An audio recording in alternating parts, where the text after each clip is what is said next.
you, Sam. So, a couple of things before I start. First of all, I think that's one of the clearest, best explanations I've ever heard of DeFi in the space. So, just shout out to you for that. That was amazing.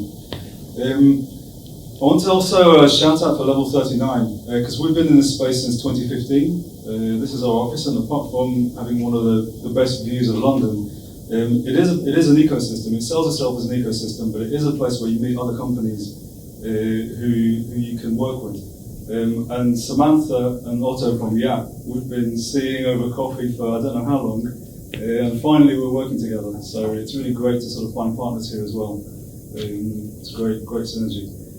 And finally, before I start the presentation I prepared, I will mention something about the events of the last 24 hours. It's becoming a cliche. So, we've been in the space, as I said, since 2015. And I got into the space because of the technology. So my background is tech, and I got into it because of Ethereum. And I saw the way it was built and the principles of blockchain technology and how it's decentralized and how that brings security. And with it comes efficiency. Right? Efficiency when we want to handle assets, payments, and so on. And I think it's super important for the industry to really stick with those fundamentals, because it's only when you use the technology the way it's meant to be used, and the products are built the way they're supposed to be, that you actually get the value from the technology and the security from the technology. And if you compromise those, as some projects do, then it sounds like philosophical arguments, it's decentralized, it's more decentralized, it's less decentralized. It's not. It's actually technical security, right? And it's technical, it's technical fundamentals that if they're not there, then you're taking more risk. So I think when you're dealing with projects, when you're looking at projects, find a techie friend or have a look at and try and understand some of the fundamentals there as well, because it is really important. And I think what we've seen in the last 24 hours is some things some activity which looks like it's being handled in a certain way, and there's things going on behind the scenes which are different.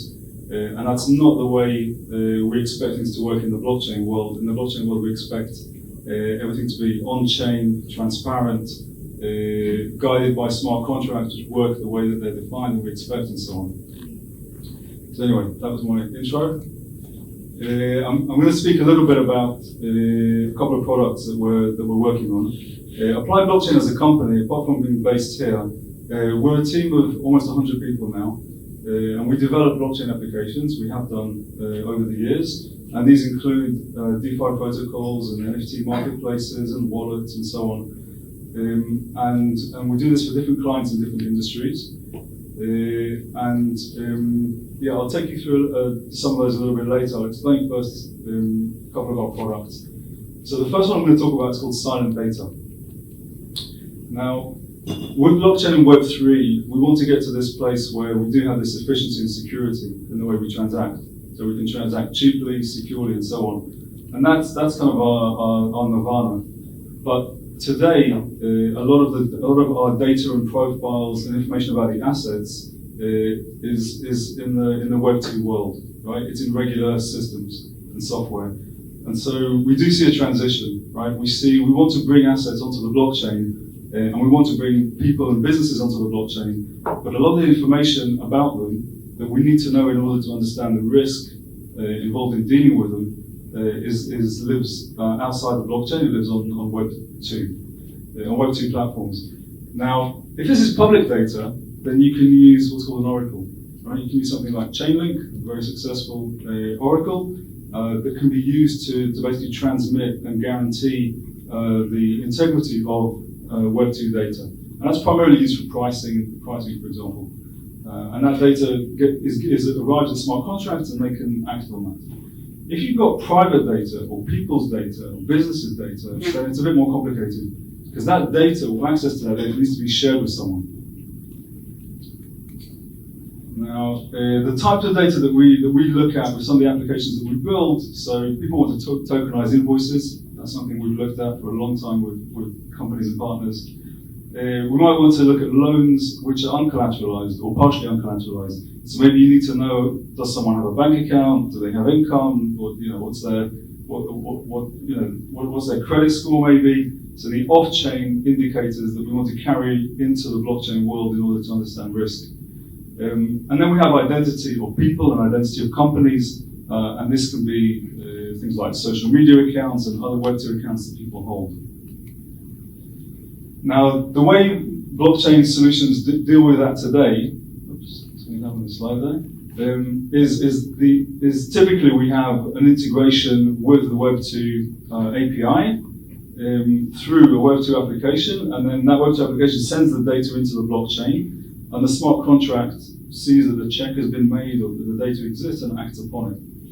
The problem with that and the risk with that is that the third party that's connecting to the outside world, to Web2, could interfere with that. And technically, the blockchain has no way of knowing whether that information was really verified.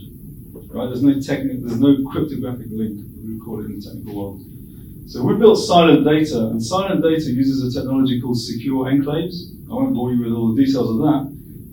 But it basically connects to the Web2 APIs, to these data sets or these services where your data is held, and generates in an environment. It does it in a privacy-preserving environment where we can't get to the data and no one can, and it generates proof that can be verified on-chain by a smart contract that might need that proof in order to transact, to enable a transaction. So that's how we securely integrate private data from held about you in the Web2 world with Web3 applications. A typical application that might use this could be a DeFi application where we have a borrower and we have an investor, and we might want to do some checks on the investor and also understand the credit worthiness and risk and history of the borrower. So we might connect to these different Web2 data sources. We provide connectors for these, and in order to perform some checks. So we can use this for identity, for real-world assets as well. We're starting to see it. I mentioned invoices. It can work with different blockchains because at the end of the day, it's just cryptography that needs to be verified. So we can do it on different blockchains. And there's a host of use cases that we're exploring with customers for this. And one of those is Upfirst, the team over here that we're working with. I am Arno and Ed. For Upfirst, we're testing an integration with Instagram. So we're using silent data to allow sellers, businesses to connect their Instagram account with their wallet and prove that they are the business behind that wallet. And that way we make the connection, make the cryptographic connection, and we can validate it on chain.